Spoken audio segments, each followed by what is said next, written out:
Yellow guys, welcome back to my channel. ಇವತ್ತು ನಾನು ಮಾಡ್ತಾ ಇರೋ ವಿಡಿಯೋ ಮಕ್ಕಳಿಗೆ ವೆಯ್ಟ್ ಗೇನ್ ಆಗಬೇಕಂತ ಇರೋರು ಮತ್ತು ಇಮ್ಯುನಿಟಿ ಪವರ್ ಬೂಸ್ಟ್ ಆಗುತ್ತೆ. ನೀವು ಈ ರೆಸಿಪಿನ ಮಾಡಿಕೊಡೋದ್ರಿಂದ ಮಕ್ಕಳು ತುಂಬ ಆರೋಗ್ಯವಾಗಿರ್ತಾರೆ ಫ್ರೆಂಡ್ಸ್. ವಿಡಿಯೋ ಕೊನೆ ತನಕ ನೋಡಿ. ನಾನು ಫಸ್ಟಿಗೆ ಇಲ್ಲಿ ಗೋಧಿನ ಹಾಕ್ಕೊತಾ ಇದ್ದೀನಿ. ಮೀಡಿಯಮ್ ಫ್ಲೇಮಲ್ಲಿ ಇಟ್ಕೊಂಡು ಕ್ಲೀನಾಗಿ ಫ್ರೈ ಮಾಡಿ ಫ್ರೆಂಡ್ಸ್. ಅದರಲ್ಲಿರೋ ಅಂಥ ಹಸಿ ವಾಸನೆ ಎಲ್ಲ ಹೋಗಬೇಕು. ಗೋಧಿ ಫ್ರೈ ಆದಮೇಲೆ ನಾನು ಉದ್ದಿನಬೇಳೆನ ಹಾಕ್ಕೊತಾ ಇದ್ದೀನಿ. ಉದ್ದಿನಬೇಳೆ ನೋಡಿ ಫ್ರೆಂಡ್ಸ್, ಈಗ ಬ್ರೌನ್ ಕಲರ್ ಆಗಿದೆ.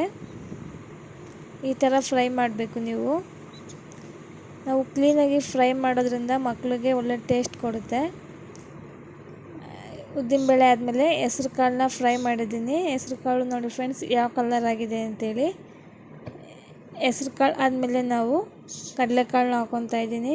ಫ್ರೆಂಡ್ಸ್, ನೀವು ಹೆಸ್ರು ಬೇಳೆ ಮತ್ತು ಕಡಲೆಬೇಳೆನೂ ಕೂಡ ಯೂಸ್ ಮಾಡ್ಕೊಬೋದು. ಆದರೆ ನಮಗೆ ಇದರ ಸಿಪ್ಪೆಯಲ್ಲಿರೋ ಅಂಥ ಒಳ್ಳೆ ಬೆನಿಫಿಟ್ಸ್ ತುಂಬ ಇರುತ್ತೆ ಫ್ರೆಂಡ್ಸ್ ನಮಗೆ. ಅದಕ್ಕೆ ನಾನು ಕಡಲೆಕಾಳು, ಹೆಸ್ರು ಕಾಳು ಅದೇ ಸಿಪ್ಪೆ ಸಮೇತ ಹಾಕ್ಕೊಂಡಿದ್ದೀನಿ.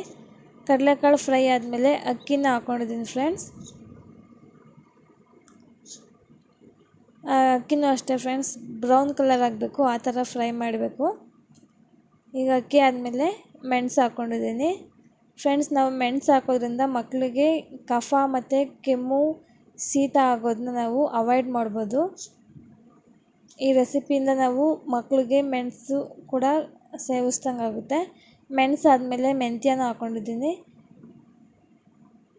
ಫ್ರೆಂಡ್ಸ್. ಮೆಂತ್ಯನೂ ತುಂಬ ಒಳ್ಳೆಯದು ಫ್ರೆಂಡ್ಸ್ ಮಕ್ಕಳಿಗೆ. ಅವ್ರ ಬ್ಯಾಕ್ ಬೋನ್ ಸ್ಟ್ರಾಂಗ್ ಆಗುತ್ತೆ ಮೆಂತ್ಯ ಹಾಕೋದ್ರಿಂದ. ಮೆಂತ್ಯ ರೋಸ್ಟ್ ಆದಮೇಲೆ ಜೀರಿಗೆನ ಹಾಕ್ಕೊಂಡಿದ್ದೀನಿ. ಜೀರಿಗೆ ಫ್ರೆಂಡ್ಸ್, ಜೀರಿಗೆಯಿಂದ ನಾವು ಈ ಮಾಡಿರೋ ಅಂಥ ಫುಡ್ ಇದೆಯಲ್ಲ ಅದು ಕ್ಲೀನಾಗಿ ಜೀರ್ಣ ಆಗುತ್ತೆ ಫ್ರೆಂಡ್ಸ್ ಮಕ್ಕಳಿಗೆ. ಹಂಗಾಗಿ ಜೀರಿಗೆನ ಹಾಕ್ಕೊಳ್ಳಿ. ಜೀರಿಗೆ ಫ್ರೈ ಆದಮೇಲೆ ನಾನು ಇಲ್ಲಿ ಬಾದಾಮಿನ ಮತ್ತು ಗೋಡಂಬಿನ ಸ್ವಲ್ಪ ಸ್ವಲ್ಪ ಹಾಕ್ಕೊಂಡಿದ್ದೀನಿ. ಇದಾದಮೇಲೆ ನೋಡಿ ಫ್ರೆಂಡ್ಸ್, ಈ ಥರ ಒಂದು ಬೌಲ್ಗೆ ಹಾಕಿ ಫುಲ್ ತಣ್ಣಗಾಗಿ ಬಿಡಬೇಕು. ಬಿಸಿಗೆ ರುಬ್ಬಕ್ಕೆ ಹೋದರೆ ಅದು ಪೌಡ್ರ್ ಆಗೋಲ್ಲ ಫ್ರೆಂಡ್ಸ್. ಸ್ವಲ್ಪ ತಣ್ಣಗಾಗಿ ಬಿಟ್ಟೆ ಆದಮೇಲೆ ಈ ಥರ ತಣ್ಣಗಾಗಿರಬೇಕು. ಇವಾಗ ಮಿಕ್ಸಿ ಜಾರ್ಗೆ ನೀವು ಹಾಕ್ಕೊಂಡು ನೈಸ್ ಪೌಡ್ರು ಮಾಡ್ಕೊಬೇಕು. ಇದನ್ನು ನೋಡಿ ಫ್ರೆಂಡ್ಸ್, ಈ ಥರ ನೈಸ್ ಪೌಡ್ರ್ ಆಗಿರಬೇಕು. ನೀವು ಫುಲ್ ತಣ್ಣಗಾದ್ಮೇಲೆ ರುಬ್ಬಿದ್ರೆ ಈ ಥರ ಪೌಡ್ರ್ ಆಗುತ್ತೆ.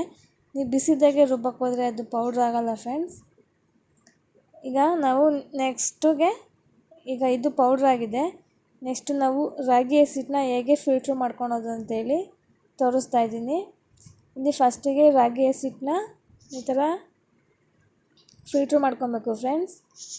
ನಮಗೆ ಈ ಮೇಲ್ಗಡೆ ಬರುತ್ತಲ್ಲ ಅದರಿಂದ ಏನು ಉಪಯೋಗ ಇಲ್ಲ ನೋಡಿ ಫ್ರೆಂಡ್ಸ್. ಈ ಥರ ಫಿಲ್ಟ್ರ್ ಮಾಡ್ಕೊಬೇಕು. ನಾವೇನು ಫಿಲ್ಟ್ರ್ ಮಾಡ್ಕೊತಿದ್ದೀವಲ್ಲ ಅದರೊಳಗಿಂದ ಬರೋ ಅಂಥ ರಾಗಿ ಹಸಿಟ್ಟು ನಮಗೆ ಮೇನ್ ಇಂಪಾರ್ಟೆಂಟ್ ಆಗಿರುತ್ತೆ ಫ್ರೆಂಡ್ಸ್. ನೀವು ಬೇಕಾದರೆ ಇನ್ನು ಬೇರೆ ಬೇರೆ ಸಿರಿಧಾನ್ಯ ಮತ್ತು ಬೇರೆ ಬೇರೆ ಡ್ರೈ ಫ್ರೂಟ್ಸ್ ಕೂಡ ಹಾಕ್ಕೊಬೋದು. ನಾನು ಬರೀ ಇಷ್ಟನ್ನೇ ಮಾತ್ರ ತೋರಿಸಿದ್ದೀನಿ ನಿಮ್ಮ ಹತ್ರ. ನೋಡಿ ಫ್ರೆಂಡ್ಸ್, ಈ ಥರ ನಮಗೆ ಹಸಿಟ್ಟು ಬೇಕಾಗುತ್ತೆ. ಈಗ ನಾವು ರುಬ್ಬಿರೋ ಅಂಥ ಮಸಾಲೆಗೆ ಈ ಹಸಿಟ್ಟನ್ನ ಹಾಕ್ಕೊಂಡು ಕ್ಲೀನಾಗಿ ಮಿಕ್ಸ್ ಮಾಡ್ಕೊಳ್ಳಿ. ಕ್ಲೀನಾಗಿ ಮಿಕ್ಸ್ ಮಾಡಿ ಆದಮೇಲೆ ನೀವು ಇದನ್ನು 1 ತಿಂಗಳಷ್ಟು ನೀವು ಸ್ಟೋರ್ ಮಾಡಿ ಮಡಿಕೊಬೋದು ಫ್ರೆಂಡ್ಸ್. ಏನೂ ಆಗೋದಿಲ್ಲ, ಒಂಚೂರು ಸಹ ಕೆಡೋದಿಲ್ಲ. ನೀವು ಕ್ಲೀನಾಗಿ ಫ್ರೈ ಮಾಡಿ ಈ ಥರ ಪೌಡ್ರ್ ಮಾಡಿ ಸ್ಟೋರೇಜ್ ಬಾಕ್ಸಲ್ಲಿ ಹಾಕಿ ಸ್ಟೋರ್ ಮಾಡ್ಕೊಬೋದು. ಈಗ ನಾನು ಬೇಬಿ ಫುಡ್ ಮಾಡೋದು ಕೂಡ ತೋರಿಸ್ತಾ ಇದ್ದೀನಿ. ಸಿಂಪಲ್ಲಾಗಿ ಬೇಗನೆ ಆಗೋಗುತ್ತೆ.